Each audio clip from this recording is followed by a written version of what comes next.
देखिए, ये वहाँ की जो बीजेपी के अपॉइंटेड लेफ्टिनेंट गवर्नर साहब हैं और वहाँ पर सेंट्रल गवर्नमेंट की सरकार है, प्रधानमंत्री श्री नरेंद्र मोदी का एडमिनिस्ट्रेशन चलता है, तो वो नाकाम साबित हुए। 370 इसलिए हटाया देश को ये कहकर के पूरे पंडितों को फायदा होगा, कश्मीर में अमन हो जाएगा। तो ये तो पहला हमला नहीं है कश्मीरी पंडित पर, जो बरसों की मेहनत के बाद उनको लाकर वहां पर वो आ रहे थे, रह रहे थे।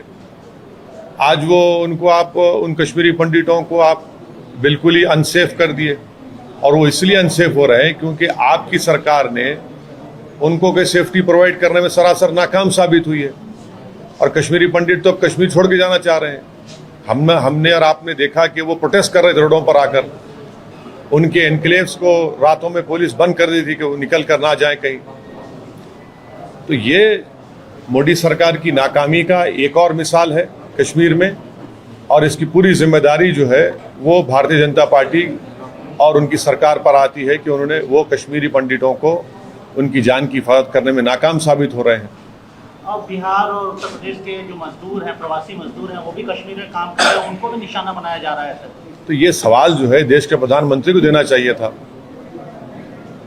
इस बात का जवाब जो है गृह मंत्री को देना चाहिए, रक्षा मंत्री को देना चाहिए, बीजेपी को देना चाहिए। आपने बड़े बुलंद बांग दावे किए थे, अब क्या हुआ उन दावों का? पूरे कश्मीरी पंडित आज डर और खौफ के आलम में जिंदगी गुजार रहे हैं, वो कश्मीर छोड़ना चाहते हैं, और सरकार ये नाकामी है, बीजेपी की नाकामी है। सर, कल प्रधानमंत्री ने अपने भाषण में बहुत कुछ कहा, पंच प्राण को लेकर के 5 बातें जो भारत के लिए अगले आने वाले कई सालों तक उसके बारे में बात की, और जो हमेशा आप बोलते थे कि एक भी मुस्लिम फ्रीडम फाइटर का नाम नहीं लेना था, उन्होंने 2 नाम लिए, और तीसरी बात वेद की औरतों की सुरक्षा के बारे में बात किया उन्होंने। सुनिए, भारत की जंग आज़ादी के लिए प्रधानमंत्री सिर्फ 2 मुसलमानों का नाम लिए तो क्या करूं, मिठे बांटूं मैं? ऐसे हजारों नाम हैं। प्रधानमंत्री को बोलना पड़ा, अशफाकुल्लाह का नाम लेना पड़ा, हजरत महल का नाम लेना पड़ा। ऐसे कई मुसलमान उलमाओं का, मुसलमानों का, जिन्होंने भारत की जंग आज़ादी में अपना खून पसीना भी बहाया, अपनी जानों को कुर्बान भी किया, तो उनका जिक्र करना ज़रूरी है।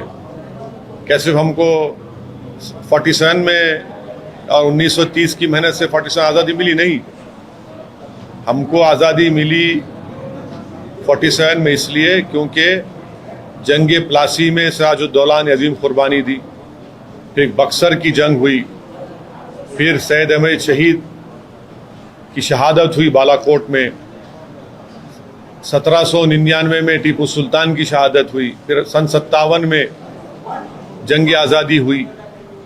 तो 47 में इन तमाम का एक सिलसिला चलता रहा। अब रहा सवाल प्रधानमंत्री के भाषण का, जिसमें उन्होंने महिलाओं के बारे में बात कही है। हम प्रधानमंत्री से पूछना चाह रहे हैं कि ये आपका अमृत उत्सव है क्या, कि जिस महिला को जो 5 महीने की प्रेग्नेंट थी,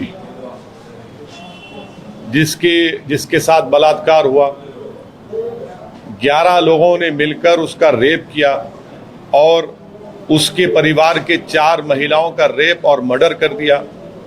बिल्किस बानो को उसके पड़ोसियों ने, जो उसको जानते थे, बिल्किस बानो जो 5 महीने की प्रेग्नेंट थी, उसका बारी बारी से 11 लोगों ने उसका रेप किया। उसके सामने उसके 3.5 साल की बच्ची के सर को पत्थर पर मारकर उसको कत्ल कर दिया, और उसके साथ जो 4 और महिलाएं थी उनका रेप करके उनका मर्डर कर दिया। और ये तमाम के तमाम करने वाले बिल्किस बानो के पड़ोसी थे। बल्कि जब बिल्किस बानो का रेप हो रहा था, तो जो बिल्किस बानो अपने हाथ में चूड़ियां पहनी हुई थी, वो अपने पड़ोसी की दुकान से खरीदी हुई चूड़ियां थी। और बिल्किस बानो को बॉम्बे हाई कोर्ट में वहां पर सजा हुई, बल्कि ना सिर्फ उन 11 लोगों को बल्कि पुलिस के ऑफिसर्स को भी और डॉक्टर्स को भी, क्योंकि वो कनाइफ कर चुके थे एक्यूज के साथ। ये कौन सी अमृत उत्सव की मिसाल भारत के प्रधानमंत्री दे रहे हैं कि उनके गुजरात में भाजपा की सरकार है और एक महिला को, जिसको 11 लोगों ने उसका रेप किया, जो प्रेग्नेंट थी, 3.5 साल की बच्ची, उसकी बेटी को उसके सामने उसकी हत्या कर दी, उसके 4 परिवार के लोगों को कत्ल कर दिया। ये कौन सा है ये? सुप्रीम कोर्ट ने जरूर कहा था एग्जामिन करो, सुप्रीम कोर्ट ने कहा नहीं था ना कि छोड़ दो बोल के। अगर आप छोड़ना चाहेंगे तो फिर आप क्यों नहीं छोड़ते मुंबई ब्लास्ट में जो रुबीना मेमन है, 17 साल से वो भी जेल में है। गुजरात में वडोदरा सीरियल ब्लास्ट में 18 साल से जेल में है। गोधरा के लोग 19 साल से जेल में है। छोड़िए ना इनको भी आप। जो भी डिसीजन भाजपा लेती है वो एक रिलीजियस समुदाय के हक में हमेशा लेती है और कंप्लीटली बायस्ड होकर लेती है। यकीनन सीआरपीसी में प्रोविजन है, मगर इसका यह मतलब नहीं है कि ऐसे हीनियस क्राइम के लिए, और वो भी आज़ादी का अमृत उत्सव हम मना रहे हैं, 75 साल की आज़ादी, और खुद प्रधानमंत्री का लाल किले से खड़े होकर महिलाओं के बारे में, नारी के उसको पावरफुल करने की बातें करते हैं, और ये काम होता है। हम इसका कंडेम करते हैं और देश देख रहा है कि बीजेपी सिर्फ ज़बानी तौर पर महिलाओं की इज्जत, महिलाओं की स्ट्रेंथनिंग की बात करती है, मगर जहां पर बात आती है मुस्लिम महिलाओं की, आप भूल जाते हैं उनको। ये आपकी मोहब्बत है। और रक्षाबंधन के दिन तमाम भाजपा के लोग मुस्लिम खवातीन को बुरखा में, हिजाब में बुला बुलाकर अपने हाथों पर राखी बना रहे थे। बिल्किस बानो, क्या तुम्हारी बेटी बहन नहीं थी? तुम्हारी बेटी नहीं थी कि एक महिला प्रेग्नेंट है, 3.5 साल की बेटी, उसके सामने हत्या कर दी गई, और उन हत्यारों को आप छोड़ देते हैं। तो छोड़िए ना फिर आप। गोधरा के लोग भी जेल में हैं, रुबीना मेमन भी 17 साल से जेल में है, जबकि गाड़ी तो उसके नाम पे भी नहीं थी। आपका सीरियल ब्लास्ट है, वडोदरा सीरियल, वो भी जेल में, छोड़िए उनको भी आप। मगर आप सिर्फ एक समुदाय के लिए आप बायस्ड हैं, बस। ये भाजपा की असलियत है। सर, मुजफ्फरनगर में कल तिरंगा यात्रा निकाली गई, हिंदू महासभा ने तिरंगा यात्रा निकाली, उसमें नाथूराम गोडसे की तस्वीर के साथ उस यात्रा को निकाला गया। तो योगी सरकार उसका परमिशन दी है। योगी सरकार जो है गोडसे की ताईद में जो जुलूस निकाला गया, वो तो उन्हीं के छत्रछाया में निकाला गया ना। मैं यही तो कह रहा हूं, दिल में गोडसे की मोहब्बत है और जबान पे गांधी का नाम है। जो दिल में जब तक गोडसे की मोहब्बत रहेगी तो आप गांधी के पैगाम को क्या समझेंगे? जब तक गोडसे की मोहब्बत दिल में रहेंगी, आप अंबेडकर के संविधान को कहां मानेंगे आप? ये असलियत है कि आप गोडसे की फोटो लगाकर एक जुलूस निकाला जा रहा है। क्या पैगाम दिया जा रहा है आजादी के अमृत उत्सव के दिन मुजफ्फरनगर में? पंडित नेहरू प्रधानमंत्री के भाषण में उनका कोई जिक्र नहीं आया। सर, लाल किले से भारत के पहले प्रधानमंत्री का नाम अभी के मौजूदा प्रधानमंत्री ने एक बार भी उनका जिक्र नहीं किया। देखिए, जिन लोगों ने 12-15 साल जेल में रहे, नेहरू, और जेल में रहकर उन्होंने डिस्कवरी ऑफ इंडिया किताब लिखी, तो इनका कंपैरिजन नहीं करना चाहिए किसी से। ये हमारे देश के पहले प्रधानमंत्री थे।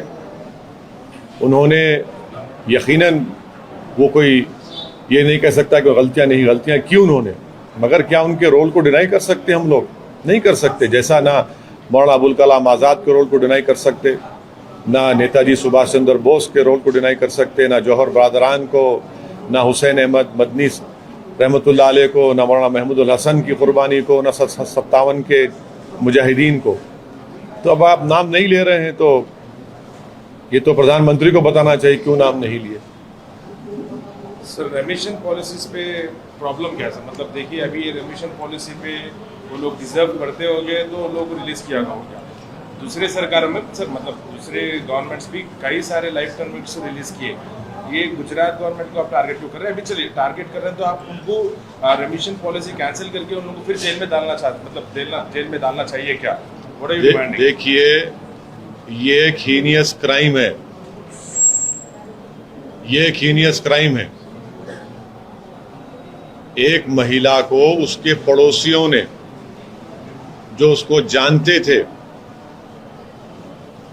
जो 5 महीने की प्रेग्नेंट थी, उसके साथ उसके परिवार के 4 महिलाएं थे, उनका रेप और उनका मर्डर हुआ। उसकी 3.5 साल की बेटी की हत्या हुई। उसके पेट में जो औलाद थी उसका कत्ल कर दिए, मिसकैरेज हो गया। जो पुलिस वाले उसकी सपोर्ट नहीं कर रहे थे, डॉक्टर्स ने एविडेंस को फॉल्सिफाई किया। एक बड़ी जंग बिल्किस बानो के हस्बैंड ने लड़ी थी, मैं उसको सलाम करता हूं। उसके बाद इन लोगों को सजा हुई बॉम्बे हाई कोर्ट में,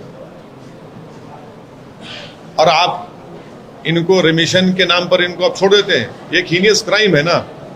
क्या मिसाल दे रहे हैं पूरे देश के महिलाओं को कि अगर तुम प्रेग्नेंट हो, तुम्हारी बेटी के सामने, तुम्हारी 3.5 साल की बेटी तुम्हारे सामने, उसकी हत्या हो जाएगी, उसके सर को पत्थर पर मारकर उसकी हत्या कर देंगे, उसके परिवार के 4 महिलाओं का रेप करके मर्डर कर देंगे, और वो इतने साल लड़ती है कोर्ट में, और कोर्ट से सजा ना सिर्फ उन एक्यूज को होती है बल्कि उन पुलिस ऑफिसर्स को, डॉक्टर्स को भी होती है। आप क्या मैसेज दे रहे हैं?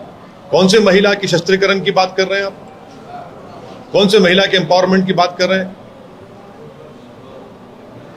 सुप्रीम कोर्ट ने कहा कि एक एक्यूज गया था, एग्जामिन करो। कमेटी तो गवर्नमेंट के महत्व आती है ना। कमेटी तो गुजरात गवर्नमेंट की बनाई हुई है, कलेक्टर उनका अपॉइंटी है।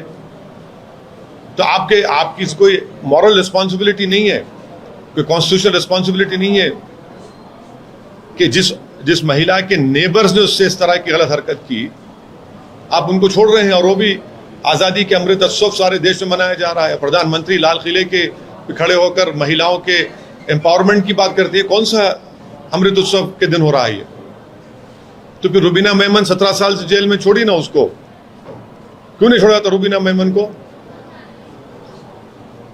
क्या कल एक ऐसा दिन भी आएगा कि जो दिल्ली में जिस बच्ची के साथ रेप हुआ था, क्या चंद साल के बाद बीजेपी छोड़ देगी उनको भी? क्या